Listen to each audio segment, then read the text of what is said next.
राधे राधे मित्रों। तो आज हम बात करेंगे प्रदोष व्रत के बारे में कि आखिर है कब प्रदोष व्रत, 19 मई या 20 मई। तो हम आपको बता दें कि प्रदोष व्रत है 20 मई यानी कि सोमवार के दिन। और सोमवार के दिन जब त्रयोदशी तिथि लगती है तो उसे हम सोम प्रदोष व्रत कहते हैं।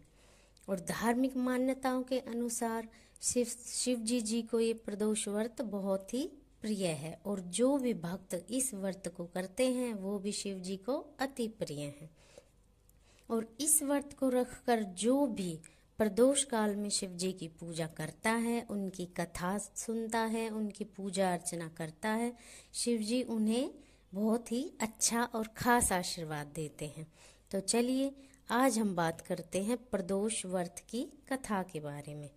सबसे पहले बता दूं कि सोम प्रदोष का व्रत सभी प्रदोषों में बहुत ही खास होता है और यह त्रयोदशी तिथि में सायंकाल यानी कि शाम के समय इसका ज़्यादा महत्व माना गया है और शाम के समय इसका पूजन किया जाता है। और मान्यताओं के अनुसार प्रदोष के समय महादेव जी जब कैलाश पर्वत के रजत भवन में इस समय नृत्य करते हैं और देवता उनके गुणों का स्तवन करते हैं। और ऐसे में जो भी जातक व्रत करके भोलेनाथ की पूजा करते हैं उन्हें मनोवांछित कामनाओं की पूर्ति होती है उनकी। और सोमवार के दिन जब प्रदोष पड़ता है तो वो बहुत ही खास होता है क्योंकि सोमवार का दिन भी भगवान शिव को अति प्रिय है। भगवान शिव को ही सोमवार का दिन समर्पित किया गया है। और इस व्रत को करने से जातक के सारे पाप नष्ट हो जाते हैं और उसे बहुत ही उत्तम स्थान मिलता है और वह इस कथा में जैसा कि बताया गया है उसको वे सारे सुख मिलते हैं। तो चलिए अब शुरू करते हैं सोमवार व्रत कथा। सोमवार व्रत कथा के अनुसार एक नगर में एक ब्राह्मणी रहती थी। उसके पति का स्वर्गवास हो गया था, उसका अब कोई नहीं था, इसलिए वह प्रातः होते ही अपने पुत्र के साथ भीख मांगने निकल पड़ती थी। और जब वह भिक्षा लेकर भीख मांगकर आ जाती थी तो वह बिचारी जो कुछ होता था वह अपने बच्चे को खिला देती थी और खुद बिचारी कुछ नहीं मिल पाता था तो भूखे पेट सो जाती थी।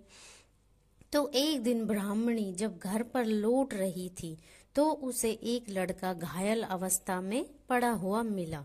ब्राह्मणी दयावश उसे अपने घर ले आई। वह लड़का विदर्भ का राजकुमार था। शत्रु सैनिकों ने उसके राज्य पर आक्रमण करके उसके पिता को बंदी बना लिया था और उनके राज्य पर अपना अधिकार जमा लिया था। तो वह राजकुमार ब्राह्मण पुत्र के साथ ब्राह्मणी के घर रहने लगा। तभी एक दिन अंशुमति नामक एक गंधर्व कन्या से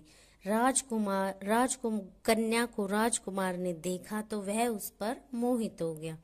अगले दिन अंशुमति अपने माता और पिता को राजकुमार से मिलाने के लिए लाई और उन माता पिता को भी वह राजकुमार भा गया। और कुछ दिनों में अंशुमति के माता पिता को शंकर भगवान ने सौपन में आकर आदेश दिया कि राजकुमार और अंशुमति का विवाह कर दिया जाए। तो उनके माता पिता ने ऐसा ही किया। फिर राजकुमार ने अपने ससुर की सहायता लेकर अपने राज्य पर दोबारा आक्रमण किया और वह जीत गया।